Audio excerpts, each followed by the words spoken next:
hidup ini bukan milik kita, hadirin. Hidup ini milik Rabbul Alamin.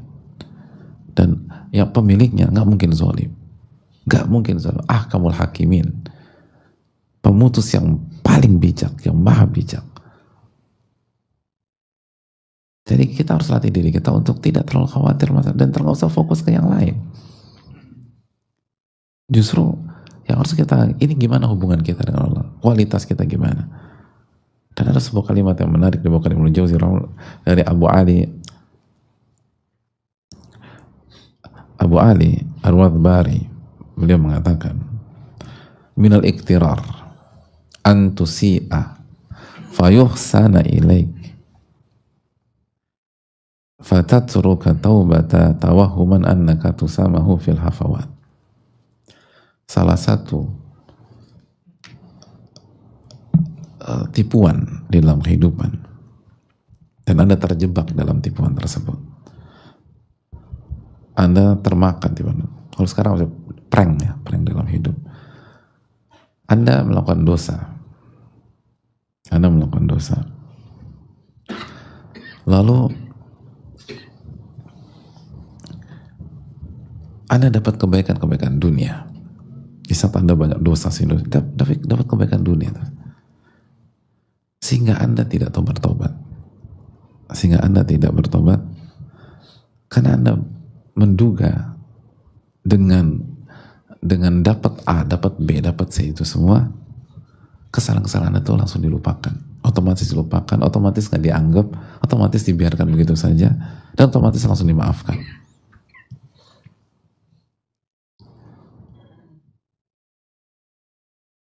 Itu Anda kena prank kalau bahasa sekarang. Anda tertipu.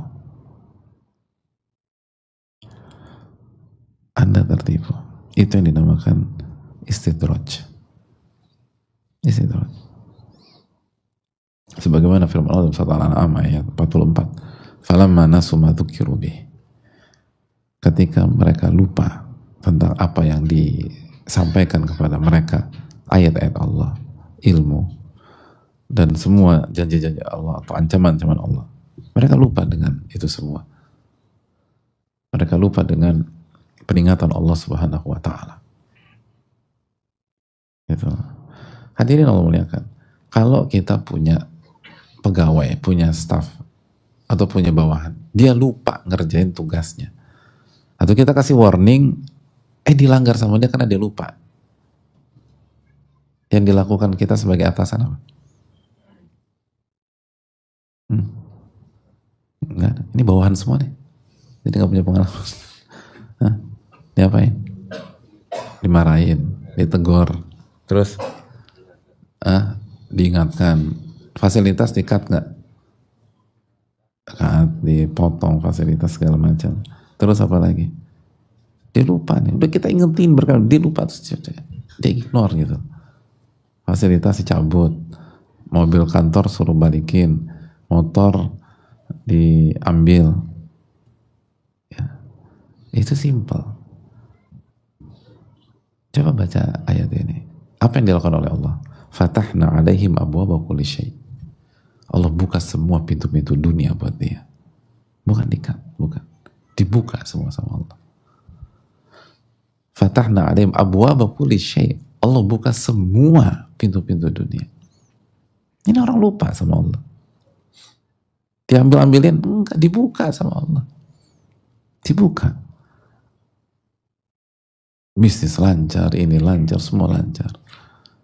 Semua target-target tahun ini dikasih sama Allah. Hatta idza farihu bima utu. Sampai setelah mereka tenggelam dalam euforia terhadap apa yang dikasih. Senang. Oh, mereka lupa maksiat gitu. Oh, didapat tuh, pasti udah maksiat saya dilupakan, udah pasti udah dimaafkan dan segala macam. Padahal nggak bertobat ini orang. Apa yang terjadi? Akhadnahu baktatan fa idza hum mublisun. Pada saat mereka tenggelam dalam euforia, kita ambil mereka tiba-tiba. Dan mereka terdiam putus asa. Gimana ini shock gitu loh, shocking banget, terdiam gitu. Kok bisa begini? Oh itu sakit Pak. Itu sakit. Oh, itu menyakitkan. Jadi ada sekalian, bukan dikecilkan kerannya, bukan dibuka keran uangnya, dibuka keran fasilitas dunianya. Kenapa? Karena mereka nggak mau perbaiki diri mereka. Mereka nggak perbaiki diri mereka. Mereka fokus dengan yang lain, bukan memperbaiki iman mereka, bukan memperbaiki ibadah mereka. Jadi semua fasilitas dunia yang dikasih itu jebakan aja. Karena untuk mendapatkan perbaikan kondisi sejati dan hakiki, kita harus kembali ke diri kita. Kita harus mulai dengan istighfar, kita harus mulai dengan taubat, kita harus perbaiki iman kita, rukun-rukun iman itu diperbaiki, lalu perbaiki amal-amal wajib, sholat diperbaiki, puasa dijaga, evaluasi puasa hari ketiga gimana, puasa kemarin gimana, puasa hari pertama gimana. Semua demikian. Baru kalau ada rizki, insya Allah rizkinya berkah, bukan jebakan. Tapi kalau kita lupa diri kita, kalaupun uang itu datang, ngalir, ngucur, itu jebakan dari Allah.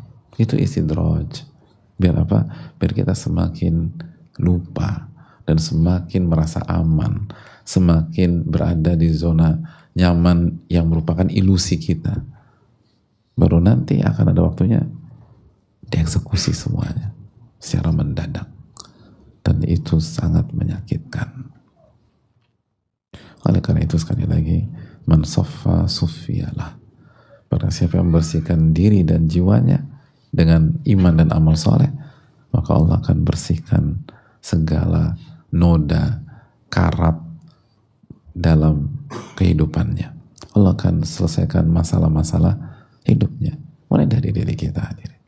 Ibda binafsik, mulai dengan diri kita. Jangan kita fasih untuk nyalain orang, lalu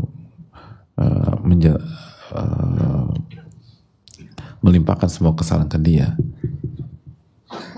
yang notabene dia adalah pasangan kita, istri kita, suami kita, orang tua kita misalnya, anak-anak kita, atau sahabat kita, teman kita, kan gitu.